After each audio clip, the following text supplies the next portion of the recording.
Hi friends, welcome back to our channel. അഞ്ചാം ക്ലാസ്സിലെ കൂട്ടുകാരുടെ ആനുവൽ എക്സാമിൻ്റെ ക്വസ്റ്റ്യൻ പേപ്പറും അതോടൊപ്പം തന്നെ അതിൻ്റെ ഉത്തരങ്ങളുമാണ് നമുക്ക് നോക്കുന്നത്.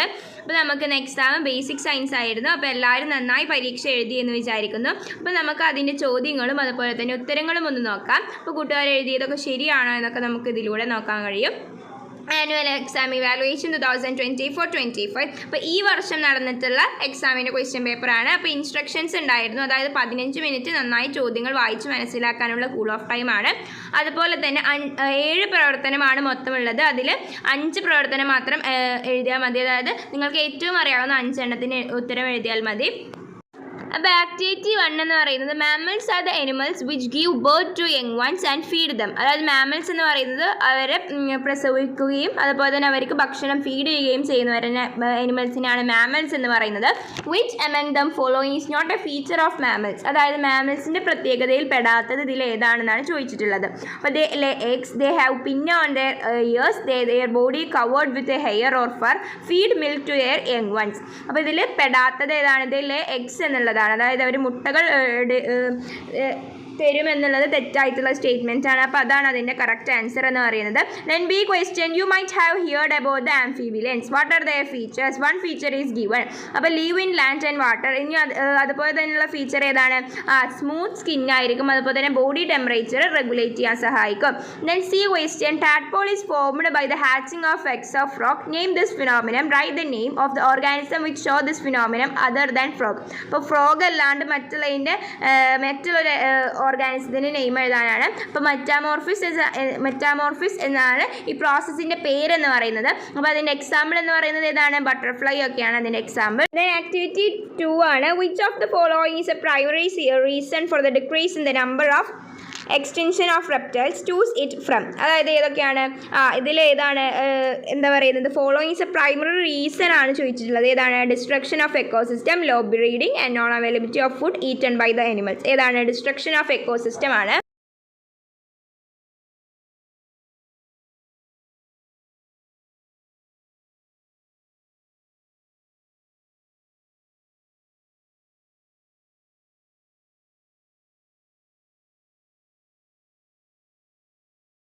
ദെൻ അതിൽ ബി ക്വസ്റ്റ്യൻ ആണ്, ക്ലാസിഫൈ ദ ഫോളോയിങ് ഓർഗാനിസംസ്. അതായത് താഴെ കുറച്ച് ഓർഗാനിസം കൊടുത്തിട്ടുണ്ട്. അപ്പോൾ അത് ക്ലാസിഫൈ ചെയ്യാനാണ് കറക്റ്റായിട്ട്. ഇപ്പോൾ മാമൽസിൻ്റെ എക്സാമ്പിൾ താഴെ എഴുതുക. ദെൻ അവിടെ സ്നേക്ക് എന്ന് കൊടുത്തിട്ടുണ്ട്. സ്നേക്ക് ഏത് വിഭാഗത്തിൽ പെടുന്നതാണ്? റെപ്റ്റൈൽസ് ആണ്. അപ്പോൾ റെപ്റ്റൈൽസ് എന്ന് അവിടെ എഴുതുക.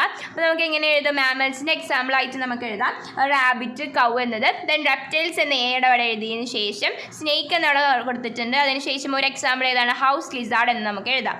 ദെൻ സി ക്വസ്റ്റ്യൻ ആണ് അതിലെ, what should be taken care of immediately after a snake bite before taken to the hospital. അതായത് നമ്മൾ ഹോസ്പിറ്റലിലേക്ക് പോകുന്നതിന് മുമ്പ് നമുക്ക് എന്തൊക്കെ കാര്യങ്ങൾ, ഒരു പാമ്പ് കടിച്ചാൽ നമുക്ക് പെട്ടെന്ന് ചെയ്യാൻ കഴിയുന്ന ഇമ്മീഡിയറ്റ് ആയിട്ടുള്ള ടേക്ക് കെയർ എന്തൊക്കെയാണ്? Remove the tight clothes and cover with a loose bandage, stay calm. അതിന് അടുത്തത് ആക്ടിവിറ്റി 3 ആണ്. What should be take care of health of tongue. അതായത് ടങ്ങിൻ്റെ ഹെൽത്തിന് നമുക്ക് എന്തൊക്കെ ടേക്ക് കെയർ ചെയ്യാം? Brush your tongue, drink plenty of water, eat healthy food. Then B question, which is the biggest sense organ. ഏതാണ് ഏറ്റവും വലിയ സെൻസ് ഓർഗൻ? ആൻസർ സ്കിന്നാണ്. അപ്പോൾ ഡി ആണ് correct answer. C question, prepare A poster in connection with I donation. അതായത് I ഡൊണേഷനുമായി ബന്ധപ്പെട്ടുള്ള ഒരു poster എഴുതാനാണ്. അപ്പോൾ നമുക്ക് എന്ത് എഴുതാം? ഒരു ഐയുടെ ചിത്രമൊക്കെ വരച്ചൊരു ബോക്സൊക്കെ ആക്കി വെച്ച് നമുക്ക് എന്തെങ്കിലും സ്ലോഗനൊക്കെ ആഡ് ചെയ്തിട്ട് നമുക്ക് അങ്ങനെ ബ്യൂട്ടിഫുൾ ആക്കിയിട്ട് പോസ്റ്റർ ഉണ്ടാക്കാവുന്നതാണ്. അപ്പോൾ നിങ്ങൾ ഉണ്ടാക്കിയെന്ന് വിചാരിക്കുന്നു. ദെൻ അടുത്തത് ആക്ടിവിറ്റി 4 ആണ്. ഈ ക്വസ്റ്റ്യൻ എന്ന് പറയുന്നത്, classify the following based on their parts using four planting. അതായത് പ്ലാന്റിങ്ങിന് ഉപയോഗിക്കുന്ന പാർട്സ് ഉപയോഗിച്ചിട്ട് അതിനെ ക്ലാസിഫൈ ചെയ്യാനാണ് പറഞ്ഞിട്ടുള്ളത്. അപ്പോൾ ഒരെണ്ണം കൊടുത്തിട്ടുണ്ട്, those produced by planting stem വെച്ചിട്ട് ഉണ്ടാകുന്നതാണ് ഹിബിസ്കസ്. ബാക്കി ഏതൊക്കെയാണ്? ടാപ്പിയോക്ക, റോസ് എന്നൊക്കെ അവിടെ നമുക്ക് ബിയും സിയുടെ അവിടെ എഴുതാം. ദെൻ അടുത്തത് പാഡി, ലേഡീസ് ഫിംഗർ എന്ന് കൊടുത്തിട്ടുണ്ട്. അപ്പോൾ ഇതെങ്ങനെയാണ് ഉണ്ടാകുന്നത്? അത് സീഡിലൂടെയാണ്. അപ്പോൾ ദോസ് പ്രൊഡ്യൂസ്ഡ് ബൈ സീഡ് എന്ന് എഴുതിയിട്ട് ഡി എന്ന് അതിൻ്റെ എക്സാമ്പിൾ ആയിട്ട് നമുക്ക് അമരാന്തസ് എന്ന് കൊടുക്കാം. അവിടെ അതിൻ്റെ പിക്ചേഴ്സൊക്കെ കൊടുത്തിട്ടുണ്ട്. അപ്പോൾ സ്പെല്ലിംഗ് ഒക്കെ അതിൽ നോക്കിയിട്ട് എഴുതേണ്ടതാണ്. ദെൻ അതിൽ ബി ക്വസ്റ്റ്യൻ ആണ്, if the seed sprout at the bottom of plant sapling cannot grow properly, what are the different seed dispersal method. ഏതൊക്കെയാണ് സീഡ് ഡിസ്പേഴ്സൽ മെത്തേഡുകൾ ഉള്ളത്? ഒരെണ്ണം അവിടെ കൊടുത്തിട്ടുണ്ട്, ത്രൂ വിൻഡിലൂടെ സീഡ് ഡിസ്പേഴ്സൽ മെത്തേഡ് ഉണ്ട്. അതുപോലെ തന്നെ ഉള്ളതാണ് എയർ, വാട്ടർ, അതൊക്കെ എന്താണ് ഒരു ഡിഫറെൻറ്റ് മെത്തേഡാണ് സീഡ് ഡിസ്പേഴ്സൽ. അപ്പോൾ നമുക്ക് അവിടെ എഴുതാം through heirs, through animals and through water. Then which adaptation pappus help in its seed dispersal. അതായത് പാപ്പസിൻ്റെ സീഡ് ഡിസ്പേഴ്സിന് സഹായകരമാകുന്ന അഡാപ്റ്റേഷൻ ഏതാണ്? അതിൻ്റെ ഹെയറി പാർട്സ് ആണ്. അപ്പോൾ സി ആണ് അതിൻ്റെ കറക്റ്റ് ആൻസർ. ദെൻ അടുത്ത ആക്ടിവിറ്റിയാണ് activity 5. Water is precious, don't waste it. A question which property of water help to pass through the pipes. പൈപ്പിലൂടെ വാട്ടർ പോകുന്നതിന് ഹെൽപ്പ് ചെയ്ത പ്രോപ്പർട്ടി ഏതാണ്? വാട്ടർ ഫ്ലോ ഓഫ് വാട്ടർ ആണ്. Then B question there are various types of water conservation methods, write any 3 of them. അതായത് ഒരുപാട് water conservation method ഉണ്ട്. അപ്പോൾ നമുക്ക് 3 എഴുതാനാണ്. അപ്പോൾ നമുക്ക് ഏതൊക്കെ എഴുതാം? Rain harvesting, drip irrigation, reuse, recycling. Then third question C question which among the following is a solid state of water. അപ്പോൾ വാട്ടറിന് സോളിഡ് ലിക്വിഡ് ഗ്യാസ് എന്ന് പറയുന്ന സ്റ്റേറ്റ് ഉണ്ട്. അപ്പോൾ ഇതിൽ തന്നിരിക്കുന്നതിൽ ഏതാണ് സോളിഡ് സ്റ്റേറ്റിലുള്ളത്? ഐസാണ്. ബാക്കിയുള്ളതൊക്കെ ലിക്വിഡും ഗ്യാസും ഒക്കെ സ്റ്റേറ്റിലുള്ളതാണ്. അപ്പോൾ സി ഐസാണ് കറക്റ്റ് ആൻസർ.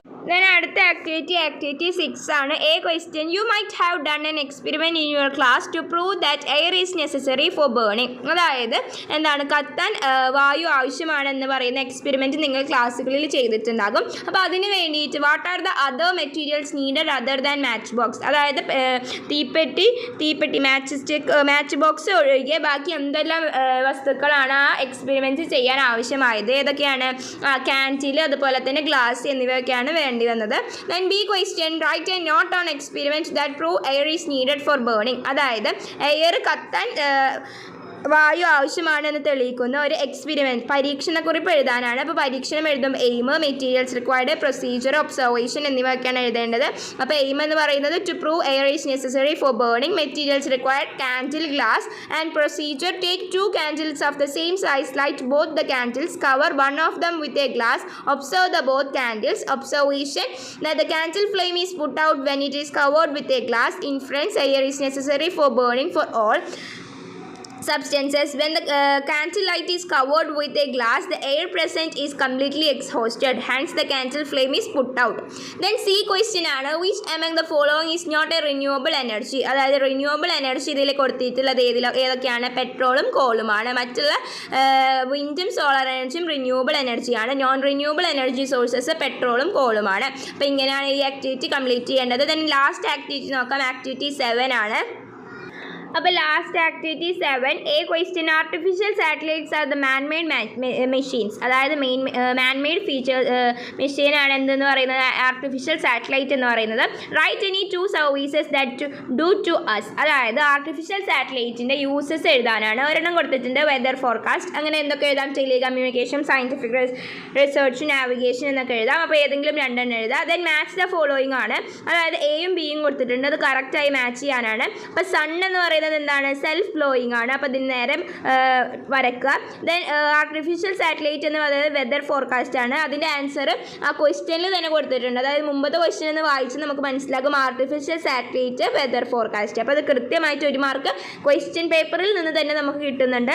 ദെൻ റോക്കറ്റ് എന്ന് പറയുന്നത് ലോഞ്ച് ആർട്ടിഫിഷ്യൽ സാറ്റലൈറ്റ്. മൂൺ എന്ന് പറയുന്നത് സാറ്റലൈറ്റ് ഓഫ് എർത്ത്. അപ്പോൾ ഇങ്ങനെയാണ് അത് കംപ്ലീറ്റ് ചെയ്തിട്ട് മാച്ച് ചെയ്യേണ്ടത്. Then C question, last question ആണ്. Name the method that help us to reach the destination when we travel through unknown way. അതായത് നമുക്ക് അറിയാത്തൊരു സ്ഥലത്തിലൂടെ നമ്മൾ പോകുമ്പോൾ നമ്മുടെ ഡെസ്റ്റിനേഷൻ പ്ലേസ് എത്തി എന്ന് നമുക്ക് എങ്ങനെ മനസ്സിലാകുന്നു? അതിൻ്റെ മെത്തേഡ് എന്ന് പറയുന്നത് GPS ആണ്.